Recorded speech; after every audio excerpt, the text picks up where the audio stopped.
একটা সুইচ আর থমকে যাবে পুরো পৃথিবী।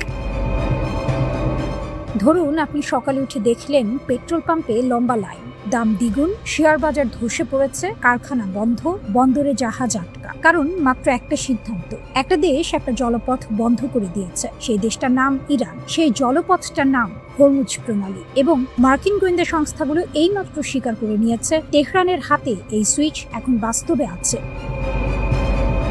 পৃথিবীর সবচেয়ে দামি ৩৩ কিলোমিটার হরমুজ প্রণালী। ওমান উপসাগর আর পারস্য উপসাগরের মাঝখানে মাত্র ৩৩ কিলোমিটার চওড়া এক জলপথ। দেখতে ছোট, কিন্তু এর ভেতর দিয়ে প্রতিদিন যা বয়ে যায় তা বিশাল। বিশ্বের সমুদ্রপথে পরিবহন করা মোট অপরিশোধিত তেলের ৩০% এই একটা পথ দিয়েই যায়।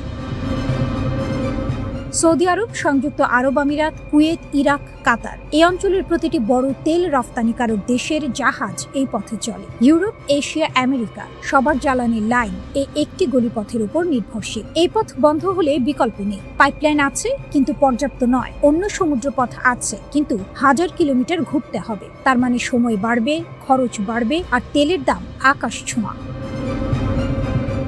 গোয়েন্দা রিপোর্টের বোমা। সিএনএন মার্কিন গোয়েন্দা প্রতিবেদনের বরাত দিয়ে যা জানালো তা রীতিমতো চমকে দেওয়ার মতো।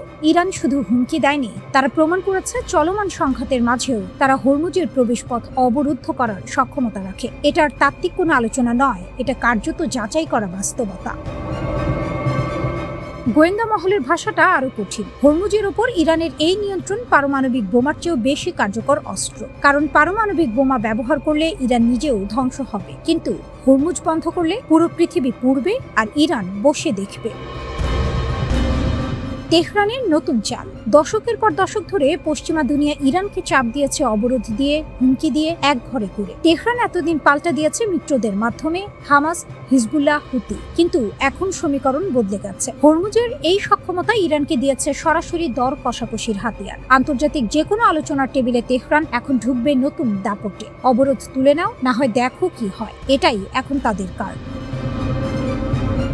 পাকিস্তান সহ বিভিন্ন মধ্যস্থতাকারীর চেষ্টায় ওয়াশিংটন ও তেহরানের মধ্যে কিছুটা সমঝোতার হাওয়া বইছিল। মার্কিন প্রশাসন নিষেধাজ্ঞা শিথিলের কথাও ভাবছিল, কিন্তু এই গোয়েন্দা প্রতিবেদন সব হিসাব উল্টে দিয়েছে। কারণ চুক্তি হলেও প্রশ্ন থেকে যাচ্ছে, হরমুজের ওপর ইরানের এই সামরিক সক্ষমতা থাকবে। আজ সমঝোতা হলো, কাল আবার বিরোধ হলে সেই সুইচ তো ইরানের হাতেই থাকবে।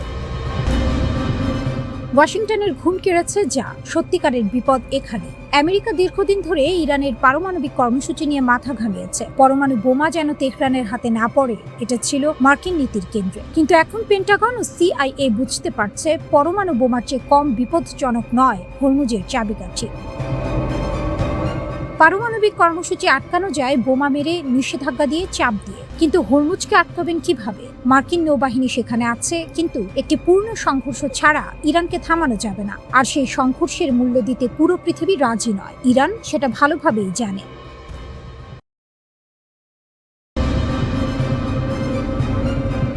একই দিনে দুই পরাশক্তির দুই বোমারু বিমান ধ্বংস। ইতিহাস কাঁপানো পতন।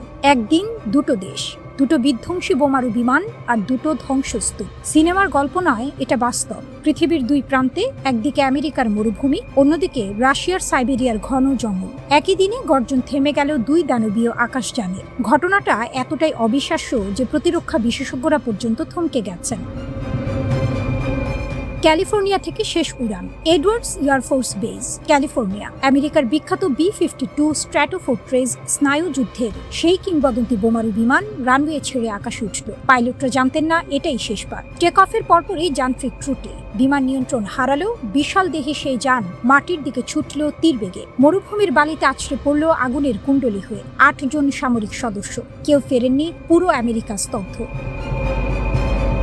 1000 মাইল দূরে সাইবেরিয়ায় একই দিন, একই সময়ের কাছাকাছি রাশিয়ার ইরকুটস্ক অঞ্চলের আকাশে তখন উঠছিল Tu-22M3, রুশ বায়ুসেনার সবচেয়ে ভয়ঙ্কর বোমারু বিমানগুলোর একটি। প্রশিক্ষণ মিশনে গিয়েছিল, ফেরার কথা ছিল, কিন্তু যন্ত্রপাতি বিশ্বাসঘাতকতা করল।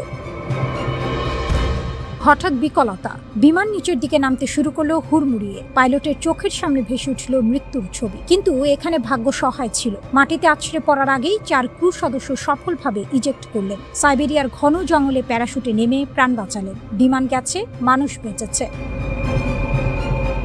দুটো বিমান, দুটো গল্প, একটাই দিন। এই দুটো বিমান শুধু ধাতু আর যন্ত্রাংশের সমষ্টি নয়। B-52 উঠছে 1950-এর দশক থেকে। স্নায়ুযুদ্ধের উত্তপ্ত দিনগুলোতে এই বিমান ছিল আমেরিকার পারমাণবিক হুমকির প্রতীক। ভিয়েতনাম থেকে ইরাক, দশকের পর দশক এই যান আকাশ তাপিয়েছে।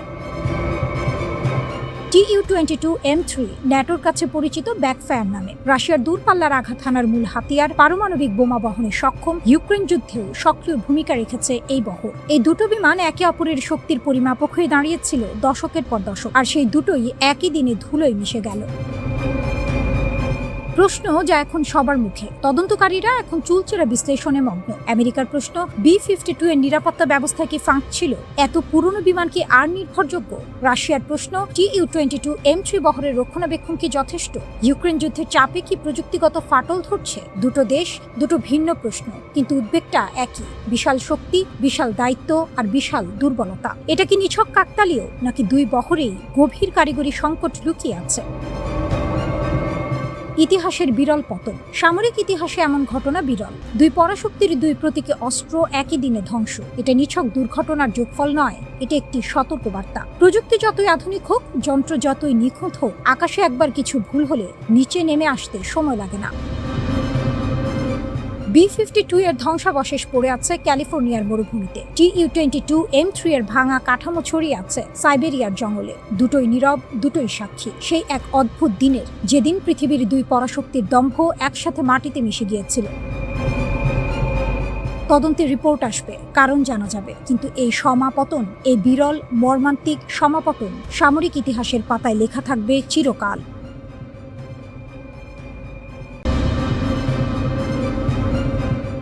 সুপার পাওয়ারের রক্তচক্ষু আর পারমাণবিক হুমকিকে বুড়ো আঙুল দেখিয়ে বিশ্ব রাজনীতির দাবার বোর্ডে কঠিন এক চাল দিল ইরান। মার্কিন প্রেসিডেন্ট ডোনাল্ড ট্রাম্পের তর্জন গর্জন যখন ওয়াশিংটনের আকাশ ছাড়িয়ে তেহরানের দোরগোড়ায় আছড়ে পড়ছিল, ঠিক তখনই পাল্টা জবাবে মধ্যপ্রাচ্যের পুরো সমীকরণটাই বদলে দিল Islamic revolutionary guard corps IRGC। কেবল আত্মরক্ষা নয়, বরং আক্রমণই শ্রেষ্ঠ রক্ষণ। এই নীতিতে ভর করে হরমুজ প্রণালী অচল করে দিয়ে এবং বাহরাইন কুয়েতের মার্কিন ঘাঁটিতে নিখুঁত ড্রোন হামলা চালিয়ে তেহরান বুঝিয়ে দিল চালকের আসনে এখন তারাই। মার্কিন হামলার পাল্টা জবাবে হরমুজ প্রণালীতে দুটো জাহাজে হামলা চালানোর কথা জানিয়েছে ইরানের ইসলামী বিপ্লবী গার্ড বাহিনী IRGC। ইরানের রাষ্ট্রীয় গণমাধ্যমের খবর বলছে IRGC হরমুজে থাকা দুটো জাহাজে হামলা চালিয়েছে। ইরানের রাষ্ট্রীয় গণমাধ্যমের খবরে আরও বলা হয়েছে, হরমুজে সব ধরনের জাহাজ চলাচল পুরোপুরি বন্ধ। এই ঘোষণার পরেই তেলের দাম কিছুটা বেড়েছে। বিশ্বের অন্যতম প্রধান জ্বালানি ধমনী হরমুজ প্রণালী। এই জলপথকে যারা নিজেদের পৈতৃক সম্পত্তি ভেবে আস্ফালন করছিল, তাদের চরম শিক্ষা দিল IRGC। ওয়াশিংটনের আগ্রাসনের জবাবে গভীর রাতে হরমুজ প্রণালীতে অবৈধভাবে অনুপ্রবেশের চেষ্টাকারী দুটি বিশাল আকার মার্কিন মদতপুষ্ট তেল ট্যাঙ্কারে বজ্রাঘাতের মতো আছড়ে পড়ে ইরানি ক্ষেপণাস্ত্র। মুহূর্তের মধ্যে লেলিহান শিখা আর কালো ধোঁয়ায় ঢেকে যায় আকাশ। ইরান কেবল কেতাবি হুমকি দিয়ে ক্ষান্ত হয়নি। পরবর্তী নির্দেশ না দেওয়া পর্যন্ত হরমুজ প্রণালী দিয়ে সব ধরনের বাণিজ্যিক ও সামরিক জাহাজ চলাচল পুরোপুরি বন্ধ ঘোষণা করেছে। এই এক ঘোষণাতেই কেঁপে উঠেছে বৈশ্বিক অর্থনীতি। ওমানের মুসান্দাম থেকে ড্রোনে ধারণ করা ছবিতে দেখা গেছে যে প্রণালী দিয়ে প্রতিদিন বিশ্বের 1/5 তেল পরিবাহিত হয়, তা এখন পর্যন্ত সম্পূর্ণ খাঁ করছে। মার্কিন নৌবাহিনীর দম্ভকে ধূলিসাৎ করে ইরান সাফ জানিয়ে দিয়েছে, এই জলসীমায় তেহরানের অনুমতি ছাড়া পাতার একটি অংশ নড়বে না। ট্রাম্প প্রশাসন যখন হোয়াইট হাউসে বসে ইরানের বিদ্যুৎ কেন্দ্র ও সেতু উড়িয়ে দেওয়ার সস্তা হুমকি দিচ্ছিল, ঠিক তখনই কুয়েত ও বাহরাইনের মার্কিন ঘাঁটিতে নেমে আসে সাক্ষাৎ নরক। IRGCর ঝাঁকে ঝাঁকে সুইসাইড ড্রোন ফাঁকি দিয়েছে আমেরিকার তথাকথিত অত্যাধুনিক আকাশ প্রতিরক্ষা ব্যবস্থা। শেখ ঈসা বিমান ঘাঁটি বাহরাইন। মার্কিন পঞ্চম নৌবহরের মূল ঘাঁটির নাকের ডগায় অবস্থিত এই বিমান ঘাঁটিতে নিখুঁত আঘাত হেনাচ্ছে ইরানি ড্রোন। আলী আল সালেম ও আহমদ আল জাবের বিমান ঘাঁটি কুয়েতের এই দুটি কৌশলগত ঘাঁটিতে একের পর এক বিস্ফোরণে মার্কিন যুদ্ধবিমান ও পরিকাঠামোর ব্যাপক ক্ষয়ক্ষতি হয়েছে বলে খবর এসছে। এই হামলা মার্কিন সামরিক ইমেজের উপর এক বিশাল চপেটাঘাত। ইরান প্রমাণ করেছে তাদের রেঞ্জ বা সক্ষমতা কেবল নিজেদের সীমান্তের ভেতরে সীমাবদ্ধ নয়, পারস্য উপসাগরের যে কোনো প্রান্তে মার্কিনীদের ঘুরিয়ে দেওয়ার ক্ষমতা তারা রাখে। আমেরিকার অভ্যন্তরীণ রাজনীতিতে নিজেকে স্ট্রংম্যান দেখানোর চেনা ছকে ট্রাম্প দাবি করেছিলেন ইরান শান্তি চুক্তি নিয়ে সময় নষ্ট করছে এবং এর জন্য তাদের মূল্য দিতে হবে। ফক্স নিউজকে দেওয়া সাক্ষাৎকারে তিনি ইরানের বেসামরিক অবকাঠামো, বিদ্যুৎ কেন্দ্র ও সেতুতে হামলার হুমকি দেন। কিন্তু ট্রাম্পের এই আগ্রাসী রূপকে স্রেফ হতাশার লক্ষণ বলে উড়িয়ে দিয়েছেন ইরানের দূরদর্শী প্রেসিডেন্ট মাসুদ পেজেশকিয়ান।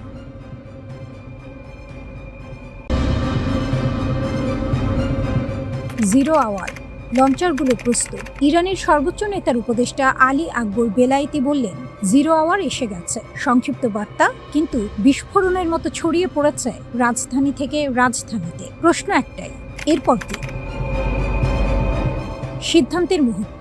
বেলায়েতি কোনো সাধারণ মানুষ নন, তিনি শীর্ষ নেতার ঘনিষ্ঠ উপদেষ্টা। দশকের পর দশক ইরানের পররাষ্ট্রনীতির কেন্দ্রে। তার কথা হাওয়ায় মেলায় না, তার কথার ওজন আছে। তিনি বললেন, বৈরুতে ইসরায়েলি হামলা ধৈর্যের সীমা অতিক্রম করেছে। একটি ভুল হিসেব সব শেষ করে দিয়েছে। নির্দেশ জারি হয়েছে। কোন নির্দেশ, কার বিরুদ্ধে, কখন, সেটা বলেননি, কিন্তু না বলেই বলেছেন অনেক কিছু।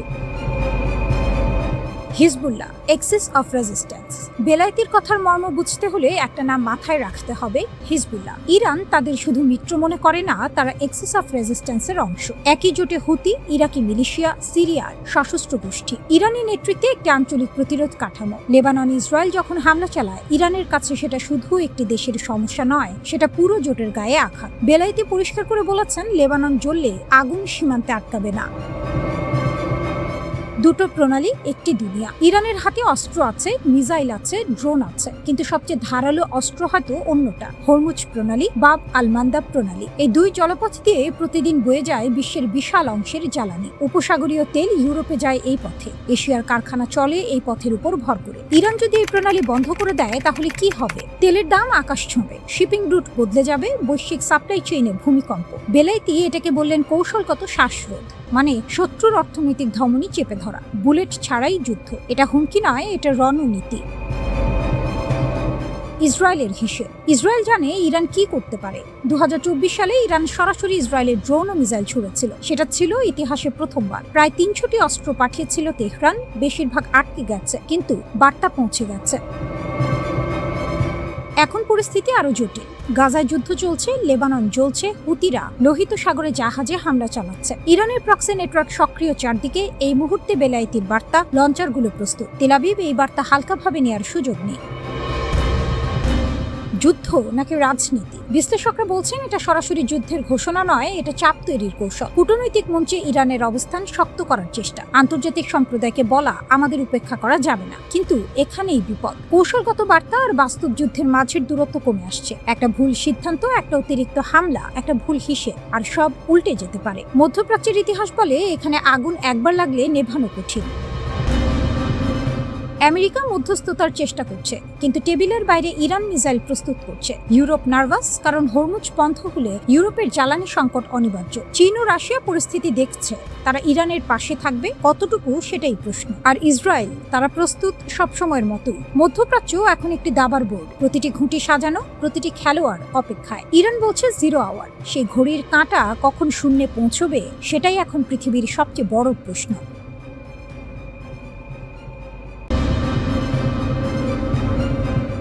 ইরানের পাশে রাশিয়া। আমেরিকা কি এবার দুই ফ্রন্টে আটকা পড়বে? যুদ্ধের ময়দানে একা লড়ছে না ইরান, পেছন থেকে কেউ আছে, শক্তিশালী পরমাণু অস্ত্রধারী, জাতিসংঘের নিরাপত্তা পরিষদের স্থায়ী সদস্য। সেই দেশটির নাম রাশিয়া।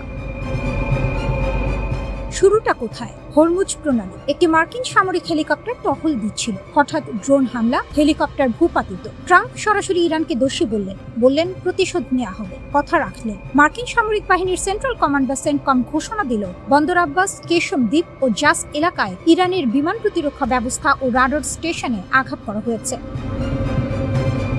ইরান বলল, আমরা হেলিকপ্টার ভূপাতিত করিনি, কিন্তু চুপ করে বসে রইল না। মধ্যপ্রাচ্যের একাধিক দেশে থাকা মার্কিন ঘাঁটিতে ব্যালিস্টিক মিসাইল ছুড়ল ইরানের সশস্ত্র বাহিনী।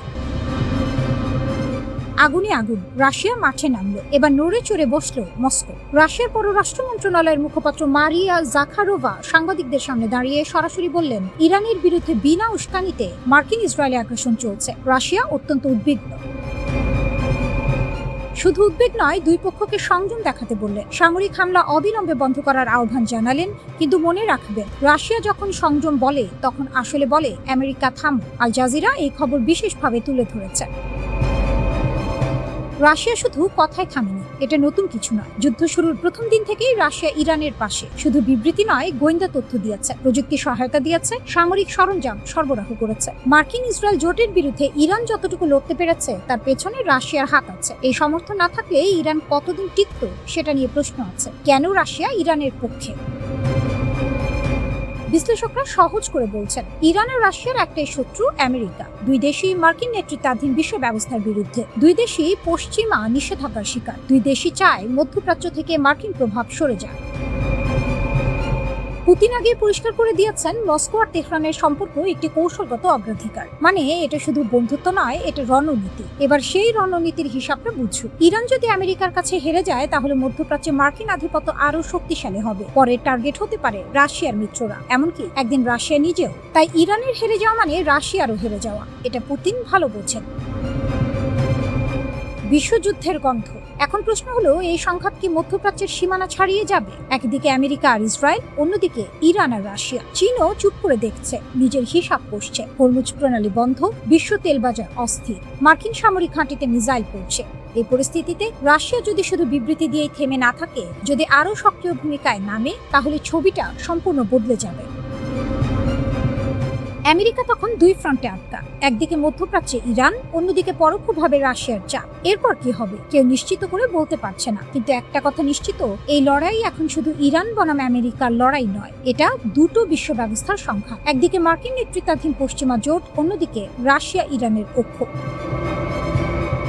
মধ্যপ্রাচ্যের আকাশে এখন যে মিসাইল উঠছে সেগুলো শুধু জর্ডান বা বাহরাইনের আকাশ কাঁপাচ্ছে না, পুরো বিশ্বের ভবিষ্যৎ নির্ধারণ করছে। পরিস্থিতি যেদিকে যাচ্ছে, ইতিহাস লেখা হচ্ছে প্রতিটি রাতে।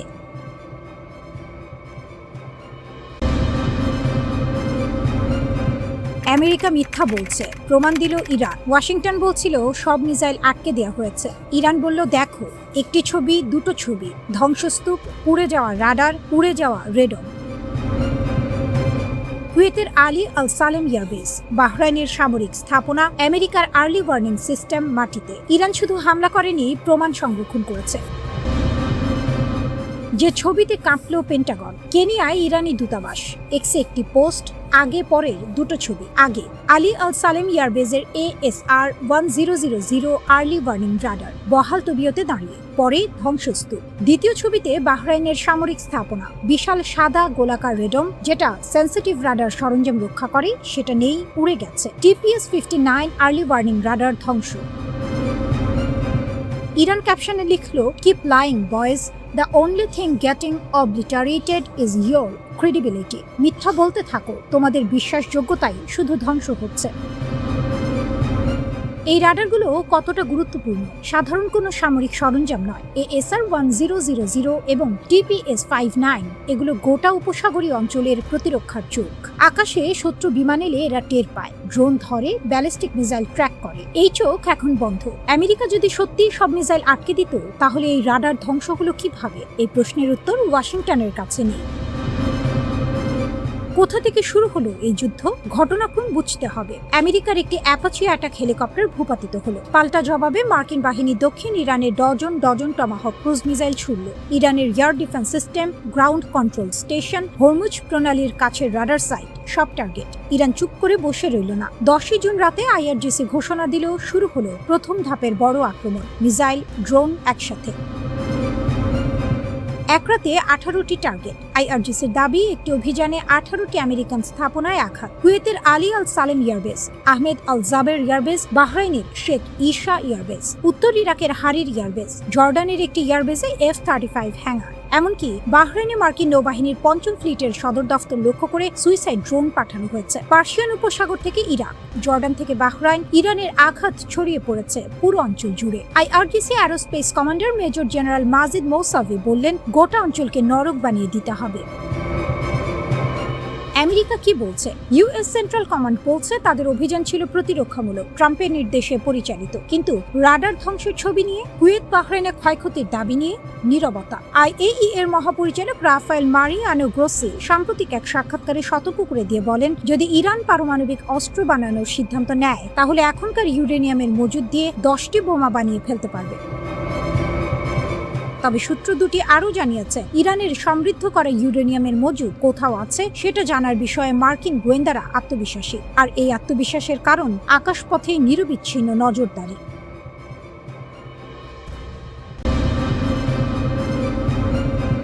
মধ্যপ্রাচ্যের বাইরেও আঘাত করবে ইরান, আমেরিকা কি প্রস্তুত? সীমানা ভাঙছে, এতদিন লড়াই ছিল মধ্যপ্রাচ্যে জর্ডান, বাহরাইন, কুয়েত, ইরাক, কিন্তু এখন ইরান সংকেত দিচ্ছে মানচিত্র আরো বড় হচ্ছে। আমেরিকার যেখানে যেখানে ঘাঁটি আছে সব এখন নিশানায়। সংসদ সদস্যের বোমা ফাটানো দাবি। ইরানের সংসদ সদস্য আলী কাজেরিয়া ট্রাম্পের ঘনিষ্ঠ মহলে তার নাম পরিচিত। তিনি সরাসরি বললেন, ইরান এখন মধ্যপ্রাচ্যের বাইরে থাকা মার্কিন ঘাঁটিগুলোতেও আঘাত শুরু করেছে, কারণ ওই দূরের ঘাঁটিগুলো থেকে ইরানের বিরুদ্ধে আক্রমণ পরিকল্পনা হচ্ছে, তাই সেগুলো বৈধ সামরিক লক্ষ্যবস্তু। আরও বললেন, এই যুদ্ধে আমেরিকা ইতিমধ্যে 16টি আঞ্চলিক ঘাঁটি হারিয়েছে। এই সংখ্যা যদি সত্য হয় তাহলে আমেরিকার সামরিক অবকাঠামো মধ্যপ্রাচ্যে একটি বড় ধাক্কা খেয়েছে। শুরু হয়েছিল একটি হেলিকপ্টার দিয়ে, হরমুজ প্রণালী। মার্কিন অ্যাপাচি হেলিকপ্টার টহলে হঠাৎ ড্রোন হামলা, 2 সেনা সদস্য বেঁচে গেলেন অলৌকিকভাবে। ট্রাম্প রাগে ফুটছিলেন, তিনি নিজেই বললেন, খুব দামি হেলিকপ্টার, কিন্তু মানুষ দুটো বাঁচায়, ভাগ্য ভালো। আমাদের কাছে বিশ্বের সবচেয়ে শক্তিশালী সামরিক বাহিনী আছে। সেন্টকম তাৎক্ষণিক পদক্ষেপ নিল।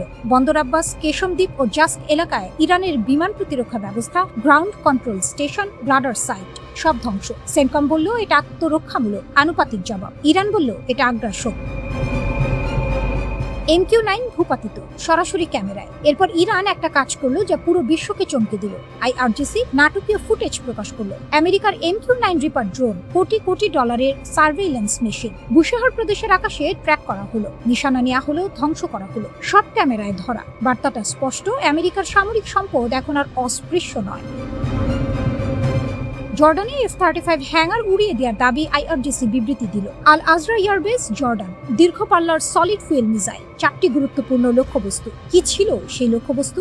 F-35 যুদ্ধ বিমানের hanger, command and control centre. IRGC ঘোষণা করল শিশু হত্যাকারী আমেরিকান বাহিনীর ঘাঁটিতে 4টি গুরুত্বপূর্ণ লক্ষ্য আঘাত করা হয়েছে এবং ধ্বংস করা হয়েছে।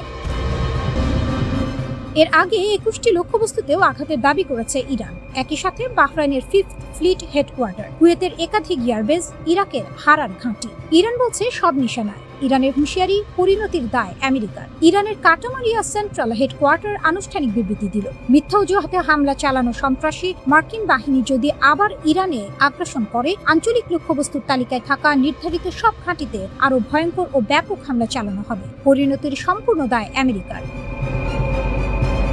IRGC আরো যোগ করল, ইসলামের বাহিনী যে কোনো নতুন আগ্রাসনের বিরুদ্ধে চূর্ণকারী ও নির্ণায়ক জবাব দিতে প্রস্তুত।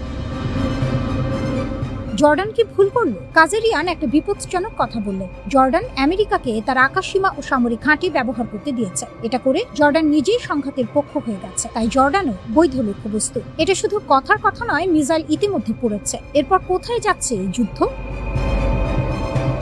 সেন্টকম বলছে অপারেশন শেষ, ইরান বলছে শুরু মাত্র। একদিকে ট্রাম্পের আরও কঠিন মার, অন্যদিকে ইরানের মধ্যপ্রাচ্যের বাইরেও আঘাত। হরমুজ বন্ধ, তেলের বাজার টালমাটাল, রাশিয়া পেছনে, বিশ্বের নজর মধ্যপ্রাচ্যে। প্রতিটি মিসাইল একটা প্রশ্ন ছুড়ে দিচ্ছে, এই যুদ্ধ কোথায় থামবে?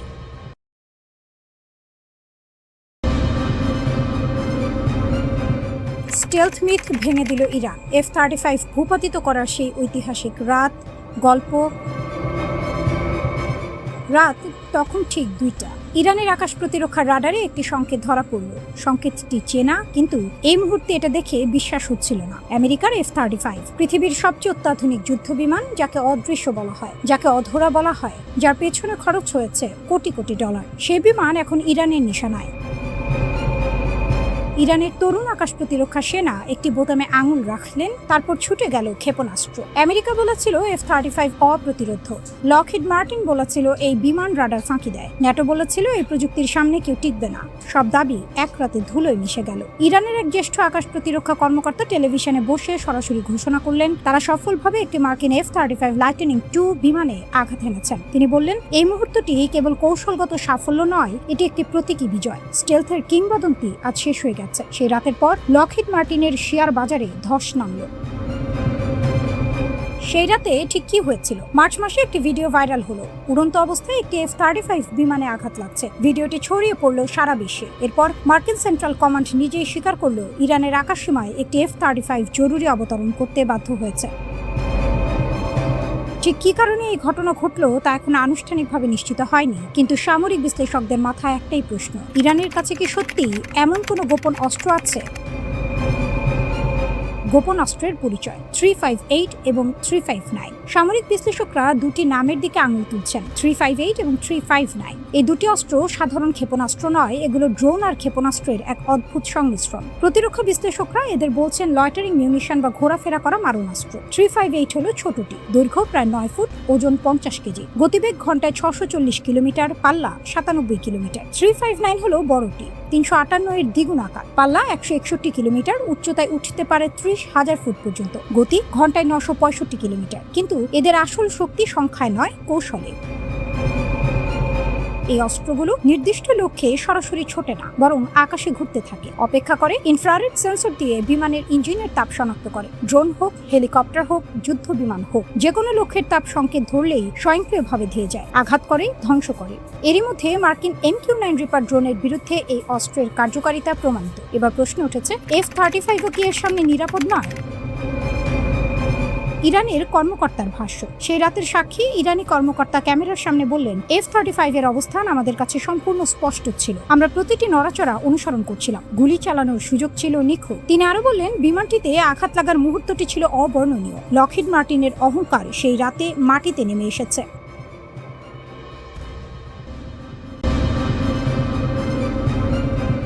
ইরানের রকেট, পশ্চিমের কপাল পুড়ছে, ক্ষেপণাস্ত্র উড়ল সরাসরি ইসরায়েলের বুকে, এক ধাক্কায় কেঁপে উঠল গোটা মধ্যপ্রাচ্য। হতভম্ব হয়ে গেল ওয়াশিংটন, কারণ এই ইরানকে তারা দুর্বল ভেবেছিল, ভুল ভেবেছিল। যে ভুল হিসেব ভেঙে পড়ল বছরের পর বছর নিষেধাজ্ঞা, একের পর এক চাপ, ধারাবাহিক সামরিক উত্তেজনা।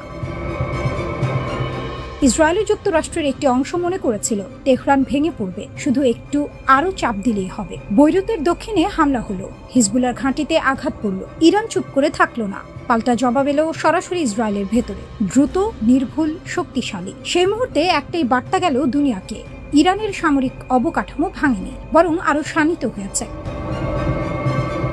নতুন সমীকরণ। এতদিন ইসরায়েল একটা খেলা খেলে এসেছে, সিরিয়ায় মারো, লেবাননে মারো, ইরানের স্বার্থে আঘাত করো। জবাব আসতো, কিন্তু সীমিত। এবার ছবিটা বদলে গেছে। লেবাননে হামলা হলে এখন সরাসরি ইসরায়েলের ভেতরে আগুন জ্বলতে পারে। এই অনিশ্চয়তাই এখন ইসরায়েলের সবচেয়ে বড় মাথা ব্যথা। বিশ্লেষকরা বলছেন, ইরান এই হামলায় শুধু অস্ত্র ছোড়েনি, ছুড়েছে একটি রাজনৈতিক বার্তা। হিজবুল্লাহ এখনো তেহরানে ছায়ায় আছে, সেই ছায়া সরেনি, বরং আরো গাঢ় হয়েছে। কাঁপছে মার্কিন ঘাঁটি। শুধু ইসরায়েলকে ঘিরে নয়, পারস্য উপসাগর জুড়ে বিশাল বিশাল মার্কিন ঘাঁটি। একসময় এগুলো ছিল আমেরিকার পেশির প্রদর্শনী, শক্তির প্রতীক। এখন সেই ঘাঁটিগুলোকে নিয়েই ঘুম হচ্ছে না ওয়াশিংটনের। কুয়েতে প্রায় 14,000 মার্কিন সেনা, কিন্তু সাম্প্রতিক সংঘাতে সেখানকার স্থাপনায় হামলা হলো। স্যাটেলাইট ছবিতে ধরা পড়ল ক্ষতির চিহ্ন। মার্কিন বাহিনী বলছে অধিকাংশ ক্ষেপণাস্ত্র ঠেকানো গেছে, কিন্তু প্রশ্নটা থেকেই গেল, আধুনিক ড্রোন আর ক্ষেপণাস্ত্রের যুগে এই বিশাল ঘাঁটিগুলো আদৌ কতটা নিরাপদ?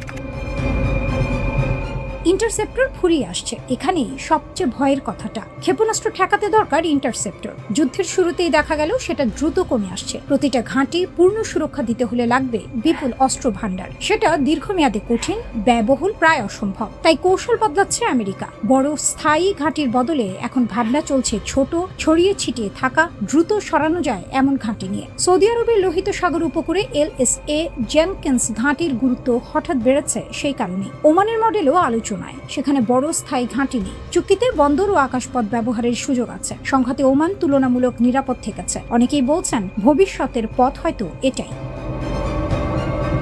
হরমুজ থেকে হুঁশিয়ারি। হরমুজ প্রণালীতে একটি মার্কিন অ্যাপাচি হেলিকপ্টার ভূপাতিত হলো। আমেরিকা পাল্টা হামলা চালালো ইরানের জাস্ক আর সিরি এলাকায়। টেলি যোগাযোগ টাওয়ার ক্ষতিগ্রস্ত হলো। ইরান চুপ থাকলো না। IRGC জানালো পাল্টা ড্রোন হামলা হয়েছে মার্কিন স্বার্থে। নৌবাহিনীও মাঠে নেমেছে। তারপর এলেও সেই হুঁশিয়ারি, যা নড়িয়ে দিল সবাইকে। IRGC বলল পরবর্তী হামলার তালিকা তৈরি। সেই তালিকায় আছে মার্কিন ঘাঁটির F-35 যুদ্ধ বিমানের হ্যাঙ্গার, আছে জর্ডানের একটি কমান্ড অ্যান্ড কন্ট্রোল সেন্টার। বার্তাটা পরিষ্কার, আরো বড় আঘাত আসতে পারে। শক্তির ভারসাম্য কি সত্যিই বদলাচ্ছে? একসময় মধ্যপ্রাচ্যে মার্কিন ঘাঁটি মানে ছিল অটল আধিপত্যের প্রতীক, আর সেই ঘাঁটিগুলোই ঝুঁকির কেন্দ্রবিন্দু। ইরান একটা কথা বারবার প্রমাণ করছে, শুধু প্রতিরোধ নয়, প্রয়োজনে পুরো আঞ্চলিক সমীকরণই বদলে দেওয়ার সক্ষমতা তাদের আছে। মধ্যপ্রাচ্যের মানচিত্রে নতুন শক্তির ছায়া পড়ছে, আর সেই ছায়ার নাম তেহরান।